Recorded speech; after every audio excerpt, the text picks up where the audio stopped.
Assalamualaikum warahmatullahi wabarakatuh. Saudaraku yang dirahmati oleh Allah, kita sudah sangat sering mendengar kalimat tauhid, yaitu dengan mengucap salah satunya la ilaha illallah. Kalau memang kita mau memahami perkataan la ilaha illallah, tidak ada Tuhan selain Allah, atau aku bersaksi tidak ada Tuhan selain Allah. Nah, pada waktu kita itu mengucap aku bersaksi tidak ada Tuhan selain Allah, berarti yang kita harus ketahui itu bukan hanya hati, bukan hanya di mulut saja, bukan, tetapi bahwasanya semua tubuh kita itu mengakui tidak ada Tuhan selain Allah. Maksudnya adalah tidak boleh tubuh kita itu memakai nama Allah. Kenapa saya cerita tubuh kita itu memakai nama Allah? Kalau kita sudah bersahadat tidak ada Tuhan selain Allah, berarti kita harus berpikir, apakah kita pernah melalui mulut kita menjadikan orang itu harus yakin kepada kita?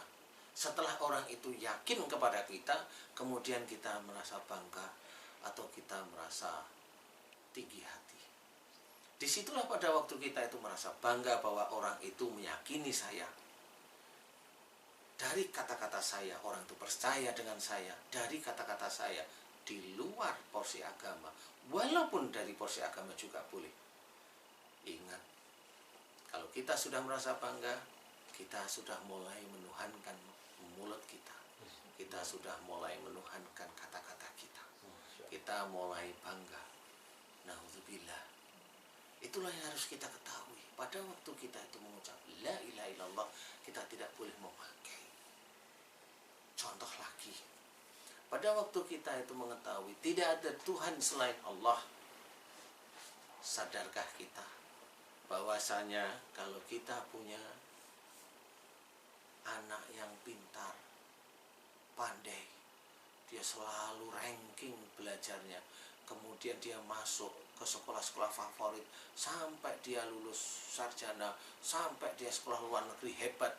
Terus, pernahkah kita berpikir bahwasanya kita tidak pernah bangga dengan anak kita, tetapi kita syukuri anak kita karena Allah? Sebagai seorang manusia biasa itu sangatlah sulit. Pasti ada kebanggaan, anak saya juara, anak saya begini, anak saya begini. Itulah kita meninggalkan Allah Ta'ala.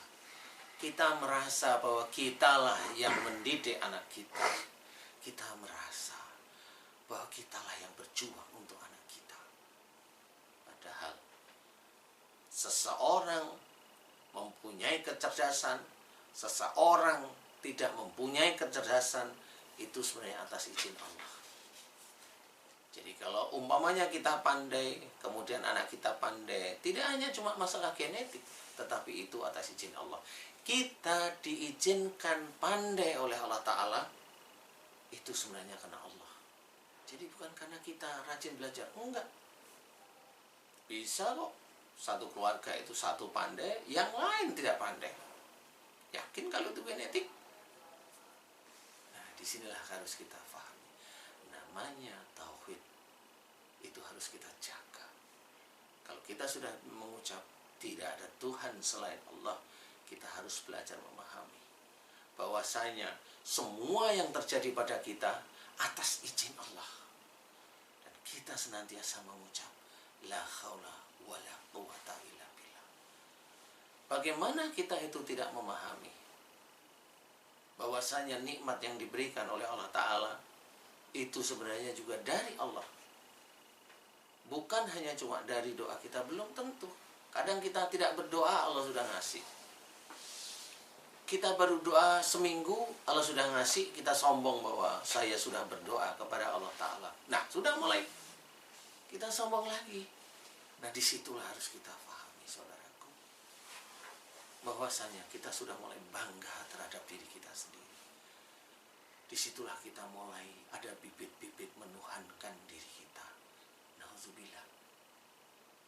Kita harus menghilangkan hal tersebut. Karena hanya Allah yang memiliki kita. Hanya Allah yang mempunyai mulut kita. Hanya Allah yang mempunyai telinga kita. Bagaimana orang itu sakit telinga kalau bisa dikatakan tidak mendengar atau budak? Dari mana itu? Allah yang mengizinkan. Terus kemudian telinga kita kalau sudah bisa mendengar, apakah telinga kita bisa kita pergunakan dengan baik? Belum tentu. Yang kita gunakan dengan baik, kalau ada orang memuji kita suka, nah itu baru dipergunakan. Tapi itu pergunakan bukan di jalan Allah. Itu kita pergunakan telinga kita untuk menyenangkan hati kita, untuk menyenangkan ego kita.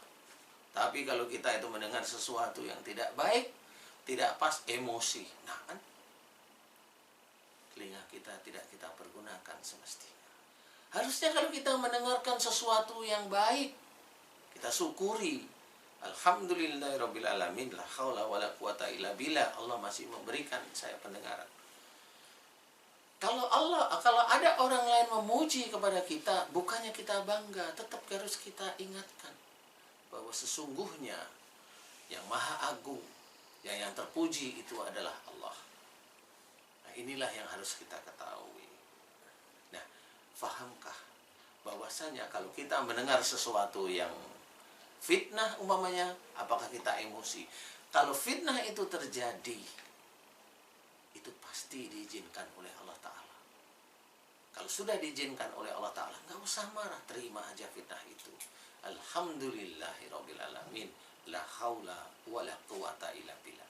Berarti fitnah itu adalah ujian untuk diri kita, untuk ditingkatkan keimanan kita oleh Allah.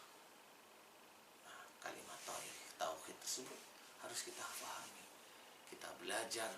Jangan sampai kita itu beda jalan dari apa yang sudah kita ucapkan. La ilaha illallah. Kelihatannya mudah dengan sepenggal kalimat, tetapi kalau itu dilaksanakan, itu susah. Saudaraku, yang susah kita kerjakan semata-mata karena Allah, itulah amal solehnya cukup besar. Pada waktu kita harus menyadari bahwasanya kita harus mengerti apa yang terjadi kepada kita itu semata-mata karena Allah. Kita diberi anak pandai, kita diberi anak cantik, kita diberi anak biasa-biasa, kita diberi istri cantik, kita semuanya itu atas izin Allah Ta'ala. Enggak perlu dibanggakan. Itu yang harus kita ketahui. Nah, mudah-mudahan itu bisa menjadi sesuatu hal yang positif, sehingga kita bisa dekat dengan Allah, bahwasanya tubuh kita ini milik Allah. Pada waktu kita mengucap la ilaha illallah, tidak ada Tuhan selain Allah, ya kita harus menyadari bahwasanya kita milik Allah dan yang terjadi itu atas izin Allah Ta'ala semata. Jangan kita menuhankan diri kita atau kita protes dengan keadaan kita. Karena kalau kita protes dengan keadaan kita, bahwasanya sesuatu yang kita rasakan tidak nyaman itu sebenarnya itu yang terbaik untuk kita dari Allah. Jadi tidak perlu protes, syukuri aja dengan senyuman. Mudah-mudahan itu akan meningkatkan ketauhidan kita, ketakwaan kita kepada Allah Ta'ala. Mudah-mudahan bermanfaat, saudaraku. Assalamualaikum warahmatullahi wabarakatuh.